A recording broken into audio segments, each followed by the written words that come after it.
Hello and welcome back to my series on Jupiter in the 10th house. Now we're on episode 12 in this series, so we're going to be talking about Jupiter in Aquarius in the 10th house. And to illustrate Jupiter in Aquarius in the 10th house, we will use the chart of Immanuel Kant, the very important philosopher. The first thing we want to know is, what does Jupiter in the 10th house represent? And we already worked that out in the first episode. So I'll put a link to that in the description below if you want to get the details. The summary of what we worked out is that Jupiter in the 10th house is sage-like, transparent, and famous. Now we want to work out a similar thing for the sign. What does Jupiter in Aquarius signify? I've also already done the video on Jupiter in Aquarius, so I'll put a link to that as well in the description if you want to research or learn the details. The summary of Jupiter in Aquarius is iconoclast, non-authoritarian, popular, and accumulative. By iconoclast, we mean somebody who is in conflict with hierarchical structures and who is in conflict, kind of opposes established persons and things. Non-authoritarian is not the same thing, not the way I mean it. I mean, they don't really adopt authoritarian positions. Popular means people like them, though, and they have a lot of influence on people. And accumulative means they accumulate a lot of stuff. So not just stuff, but also they accumulate a lot of emotions, they accumulate a lot of intellectual things, ideas, and so forth. Now that we have a sort of handle of what Jupiter in the 10th house represents and what Jupiter in Aquarius represents, we could go forward and say, I think I know what Jupiter in Aquarius in the 10th house should represent. But we'll get an even better result if we do one more step. If we use the whole sign house system, which I recommend wholeheartedly, then we can say that if Jupiter is in Aquarius in the 10th house, then it must be the 8th and the 11th lords. And then we can interpret what the 8th and the 11th lords in the 10th house means. So the 8th is the house of sexuality and 11th is the house of pleasure. And the 10th is the house of the public. The 10th is not very stabilizing, it's destabilizing. So it doesn't really represent high libido. Because to get a high libido, you want to stabilize, like you want to nourish the libido. But what it does means is that their passions and pleasures are very publicly directed. They don't really have the private passions, but they have more of the public passions. They sort of replace their, like, let's say, normal or animalistic passions with social or idealized passions. And then another thing is that the 8th house represents research, while the 11th house represents talent. But it's not completely unrelated because the 10th house is explosive, because it's out in the open and it's very visible. So the 11th and the 8th lords together as the same planet in the 10th house represents a talent for exposing things or making things plain, making things clear.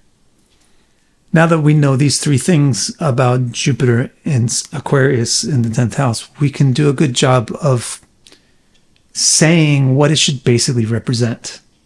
So the key thing here is the ability to expose goes along with the non-authoritarian iconoclastic nature of Jupiter in Aquarius, which goes along actually with the transparent nature of Jupiter in the 10th house. Because remember, transparent means exposing what's inside. So when you have Jupiter in Aquarius in the 10th house, you get what I would call the debugger of life. What a debugger does is, first of all, they discover mistakes, and then they expose them. So Jupiter in Aquarius 10th house, it has a natural talent for finding mistakes in places that people assume there are no mistakes, or people miss the mistakes. So this can certainly clash with authorities in society, and it can clash with traditions, and it can clash with religions and so forth. One other thing about this whole situation is that the public passions goes interestingly with the accumulative nature of Jupiter in Aquarius.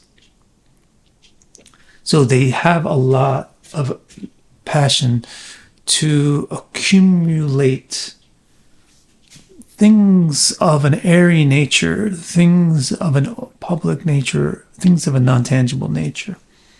They pursue that goal very avidly.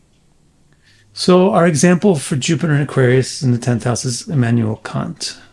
Very, very, very, very fundamentally influential, pre-modern, but relatively contemporary philosopher. So he's a good example of somebody who's very sage-like, famous, as a person who corrects mistakes in the ways that you think. And very, very dedicated, overtly dedicated to it, locking himself away to work on his thoughts.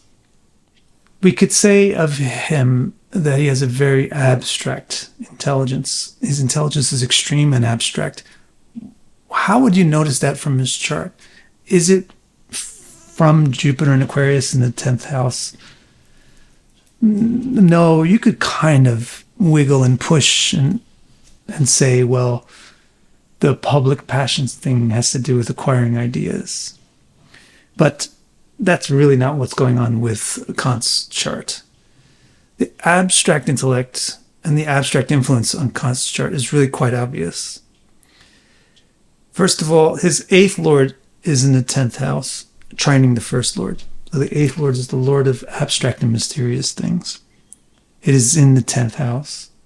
And trining the 1st lord, so having a huge effect upon him. Then the moon is in the 12th house. The moon represents the mind, and his moon is the 3rd lord, which has a lot to do with the way you think and what you want. It's in the 12th house, which is the abstract house. The 8 and 12 are the abstract houses. Not only his moon, but also his Mercury is in the 12th house. So look, he's got his mind, the moon, in the 12th house. He's got his 3rd lord, the lord of what he wants, in the 12th house. He's got his 5th lord, the lord of his intellect, and he's got Mercury, his natural representative of intellect, all in the 12th house.